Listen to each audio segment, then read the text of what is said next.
round, pink, tender shell, opening and closing, closing and opening. My vagina is a flower, an eccentric tulip. The center acute and deep, the scent delicate, the petals gentle and sturdy. I did not always know this. I learned this in the Vagina Workshop.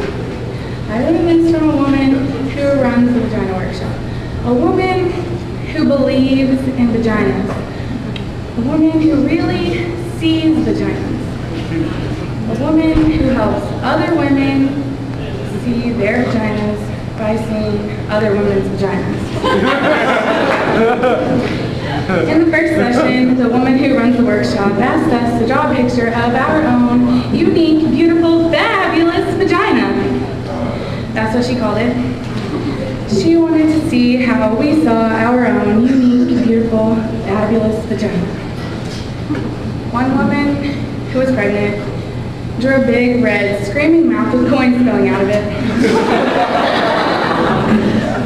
Another rather skinny woman drew a big serving platter with a kind of Devonshire pattern on it. Me?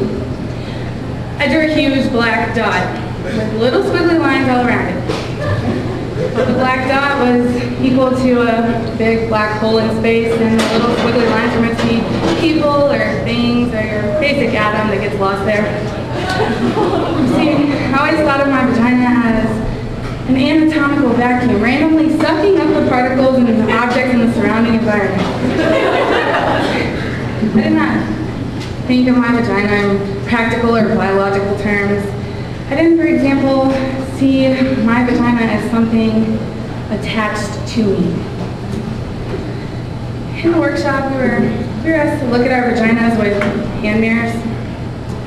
Then, after careful observation, we were to verbally report back to the group what we saw. I must tell you that up until this point, everything that I knew about my vagina was based on hearsay or invention.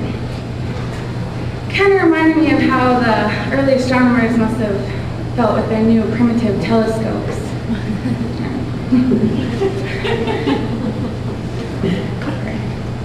I found it quite unsettling at first, my vagina. Like the first time you see a fish cut open and you discover this other bloody complex world inside right under the skin.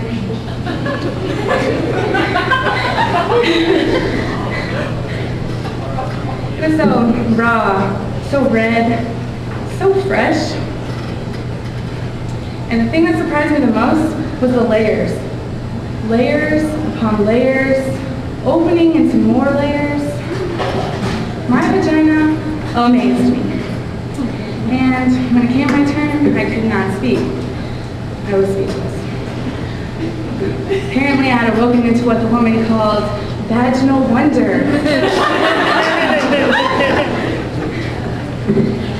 It was better than the Grand Canyon, though. Ancient and full of graves.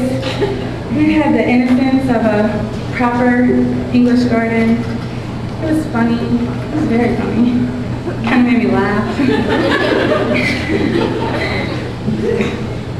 It was, I'm sorry.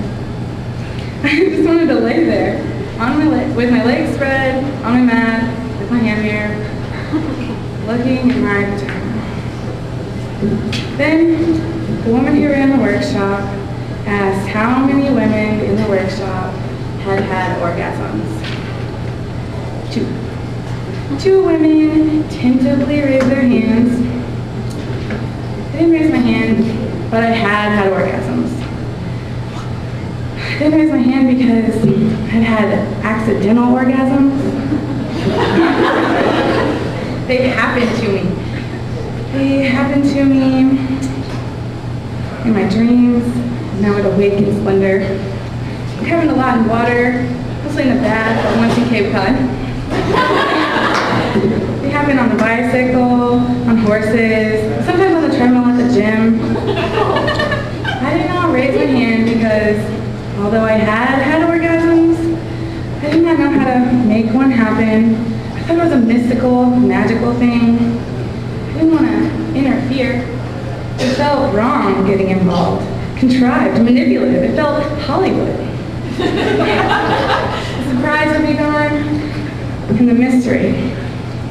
Problem, of course, was the surprise had been gone for 2 years.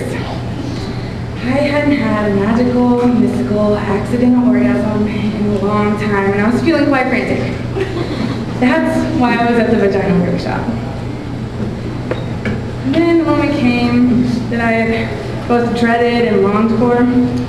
The woman who ran the workshop asked us to take out our hand mirrors once again and to see if we could locate our clitoris.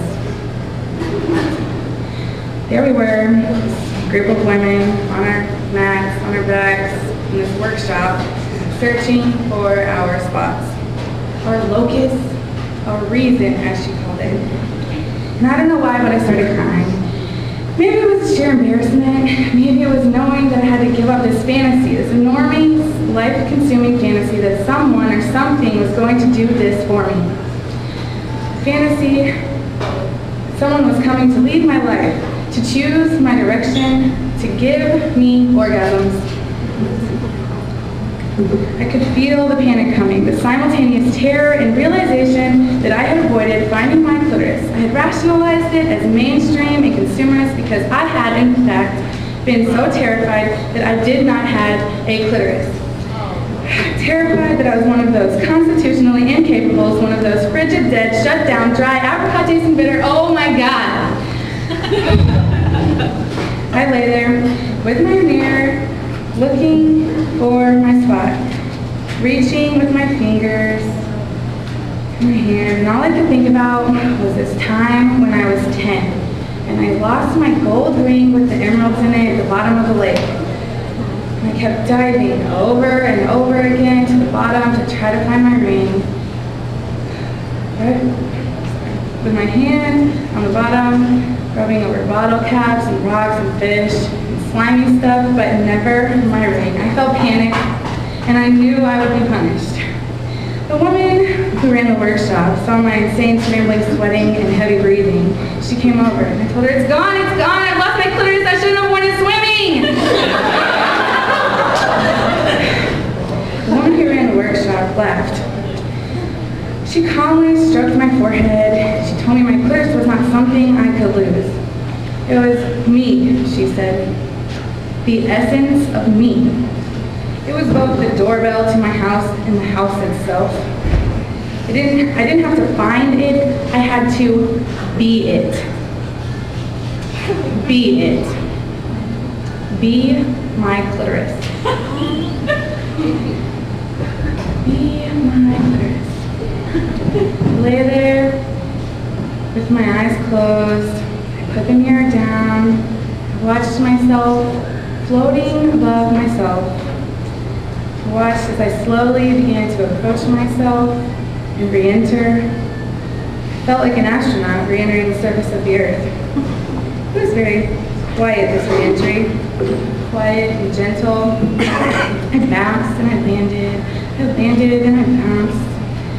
I came into my own muscles and blood and cells, and then I slid into my vagina. It was suddenly easy and I fit. I was all warm and pulsing and ready and young and alive.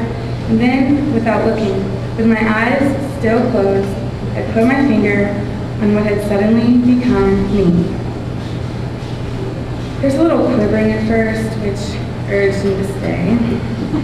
The quivering became a quake, an eruption, the layers dividing and subdividing. The quaking broke open into an ancient horizon of light and silence, which opened up to a plane of music and colors and innocence and longing, and I felt connection, calling connection, as I lay there thrashing about on my little blue mat. My vagina is a shell, a tulip, and a destiny. I'm arriving as I'm beginning to leave. My vagina, me.